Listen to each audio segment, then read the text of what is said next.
High, আপনারা সকলে কেমন আছেন? আজকে আমরা রয়্যাল অরেঞ্জ ড্রিঙ্কসের একটা সোশ্যাল মিডিয়া পোস্ট কিভাবে তৈরি করতে হয় সেটা আমরা ফটোশপে দেখব। তো চলুন আমরা ফটোশপে যাই এবং আজকের লিসন আমরা দেখি এবং শিখি। প্রথমেই আমরা ইলাস্ট্রেটরে আমাদের একটা ভেক্টর ফাইল খুললাম এবং পরবর্তীতে আমরা ফটোশপে আমরা যে বোতল ড্রিঙ্কস নিয়ে কাজ করব সেই ড্রিঙ্কসের বোতলটা আমরা পাত করে নিচ্ছি। আমরা পাত করার সময় অবশ্যই খেয়াল রাখবো যে যেদিকে আমি পাত করে যাব সেই দিকেই আমরা অ্যাঙ্কর পয়েন্ট অথবা হ্যান্ডেল আমরা সেই দিকে নিয়ে নেব, তাহলে আমাদের স্মুথলি সেটা পাত করা সম্ভব হবে। আমরা কেটে নিলাম এবং কন্ট্রোল জে দিয়ে আমরা নতুন করে একটা লেয়ারে কপি করে নিলাম। এরপরে আমরা পোস্টের সাইজ 10 ইঞ্চি 10 ইঞ্চি এবং 300 রেজুলেশনে রাখি, যাতে আমরা এই শুধু পোস্ট না অন্যান্য যে কোনো কাজে আমরা হাই রেজুলেশনে রাখলে কাজ করতে পারবো, যাতে পরবর্তীতে এই ফাইল দিয়ে আমরা যে কোনো সাইজ করতে পারবো। তো আমরা এখানে ড্র্যাগ করে আমরা বোতলটা নিয়ে আসলাম। আমরা যদি নর্মালি টেনে বড় করি তাহলে ডিসপ্রপোর্শনেট হয়। আমরা এখানে চেন দিয়ে অথবা শিফট ধরে আমরা বড় করলে সেটা একদম সমান রেশিওতে বড় হবে। এরপরে আমরা ব্যাকগ্রাউন্ডে ঠিক অরেঞ্জের একটা কালার আমরা দিই এবং আরেকটা লেয়ারে অরেঞ্জের ঠিক লাইট একটা কালার দিই, যাতে গ্রেডিয়েন্ট কালার হয়। আমরা একটা লেয়ারে ব্রাশ টুলের মাধ্যমে সেটা আমরা পেস্ট করে দিই। এখানে আমরা অপাসিটি 100% রাখি এবং এখানে আমরা ক্লিক করে ব্রাশ টুলের মধ্য দিয়ে আমরা এখানে গ্রেডিয়েন্টটা তৈরি করে নিলাম। দেখতে পাচ্ছি যে এখানে তৈরি হয়েছে। এরপরে আমরা এটাকে একটু বড় করে দেই, যাতে গ্রেডিয়েন্ট একটু ভালো হয় এবং প্রোডাক্টটা যেন একটু বোঝা যায়। এবার আমরা যে ভেক্টর ফাইলটা আমরা ইলাস্ট্রেটরে রেখেছিলাম সেই ফাইল এখান থেকে কপি করে করে আমরা একটা একটা করে ফটোশপে নিয়ে যাচ্ছি। আমরা কন্ট্রোল এক্স বা কন্ট্রোল সি কপি দিয়ে আমরা কন্ট্রোল ভি দিয়ে ফটোশপে পেস্ট করতে পারি। আমরা এখানে পেস্ট করলাম, আবার আরেকটা নিয়ে আসি। এভাবে ইলাস্ট্রেটর থেকে আমরা ফটোশপের মধ্যে আমরা অবজেক্টগুলি নিয়ে আসলাম। এরপরে আমরা রয়্যালের বোতল আমরা দুটো এখানে প্লেস করলাম কপি করে, যাতে দেখতে সুন্দর লাগে। এইভাবে আমরা রিঅ্যারেঞ্জ করে নেই যে কিভাবে স্প্ল্যাশটা দিলে কম্প্যাক্ট হয় এবং দেখতে সুন্দর লাগে, লজিক্যাল লাগে। আমরা একটু রিঅ্যারেঞ্জ করে নিচ্ছি। ওকে,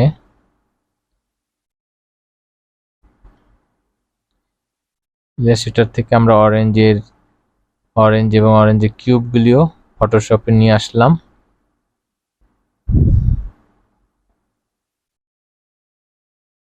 ওকে, কিউবটাও এখানে নিয়ে আসি, স্লাইস।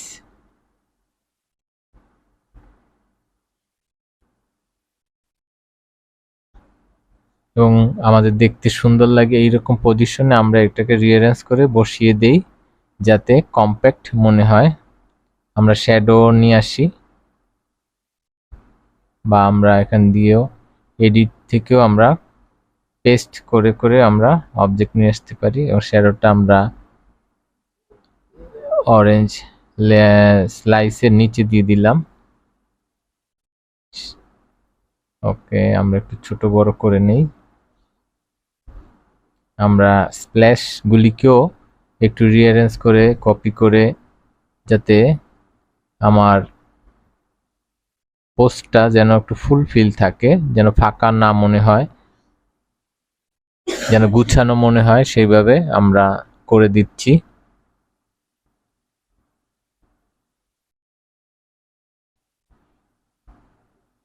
আমরা এটাকে ফ্লিপ করে দেখি যে কিরকম করলে ভালো হয়।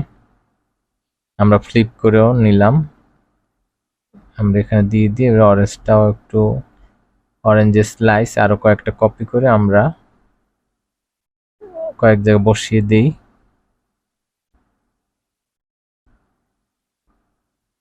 ওকে, আমরা সেই সাথে শ্যাডোটাও কপি করে এখানে আমরা দিয়ে দিলাম।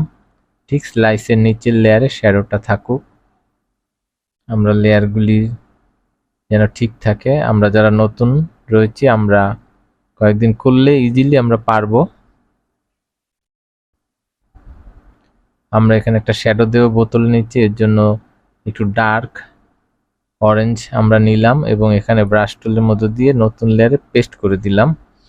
একটু সরিয়ে দিই লেয়ারটা, এখন দেখা যাচ্ছে যে সেখানে ডার্ক কালারের একটা শ্যাডো রয়েছে, সেটাকে স্মুথলি মিশানোর জন্য ব্লার টুল থেকে ব্লার করে দিলাম। ওকে ওকে, উপর থেকে বাড়তি অংশটা আমরা মুছে দিলাম। এরপরে ঠিক স্প্ল্যাশের নিচে এবং বোতলের উপরেও আমরা ঠিক একইভাবে ব্রাশ টুলের মধ্য দিয়ে আমরা আরেকটা লেয়ারে শ্যাডো ক্রিয়েট করলাম এবং এটাকে মোশন ব্লারে গিয়ে আমরা ব্লার করে দিলাম। আমরা শিপ ধরে অরেঞ্জটাকে একটু ছোট করে নিলাম। ওকে, আমরা অলটা ধরে আমরা যদি কোনো কিছুকে ড্র্যাগ করি তাহলে কপি হবে। ওকে, আমরা দেখতে পাচ্ছি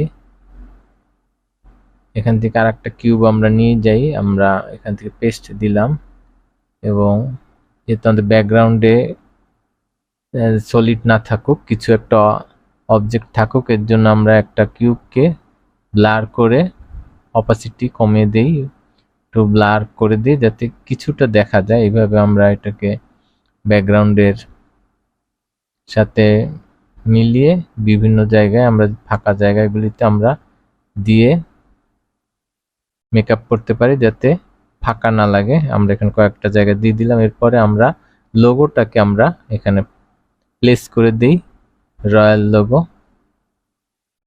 ওকে, আমরা লোগোটা আমরা দিয়ে দিলাম। এরপরে আমরা দেখতে পাচ্ছি গ্রাউন্ডের সাথে আমাদের বোতল প্রায় মিলে গিয়েছে। এর জন্য আমরা আরেকটা লেয়ারে একটু সাদা বা হোয়াইট কালারের একটা লেয়ার নিলাম ব্রাশ টুলের মধ্য দিয়ে, সেটাকে আমরা একটু বড় করে দিই যাতে বোতলগুলি আরো বেশি ভিজিবল হয়, যাতে ব্যাকগ্রাউন্ডের সাথে মিশে যেন হারিয়ে না যায়। ওকে, আমরা এখানে মাল্টি বা কোনটা ভালো লাগে সেটা আমরা বিভিন্ন অপশন ট্রাই করে আমরা দেখে সেটাকে আমরা করে নিলাম। এইভাবে আমরা সোশ্যাল মিডিয়া পোস্ট তৈরি করতে পারি এবং আমরা অবশ্যই খেয়াল রাখবো যাতে বেশি এলিমেন্ট না হয় এবং পরিষ্কার থাকে, এবং আমরা যতটা ক্লিয়ার শ্যাডো লাইট ইফেক্ট আমরা দিতে পারি এবং কালার কম্বিনেশন যতটা আমরা স্মুথলি করতে পারবো ততটাই আমাদের পোস্টগুলি দেখতে সুন্দর হবে এবং আকর্ষণীয় হবে। আমার পরবর্তী টিউটোরিয়াল অবশ্যই দেখবেন, সেখানেও আমরা আরও নতুন অপশনস নিয়ে কথা বলবো। আমার সঙ্গে থাকুন, লাইক এবং শেয়ার এবং কমেন্টস করবেন, উৎসাহিত করবেন। ধন্যবাদ সকলকে।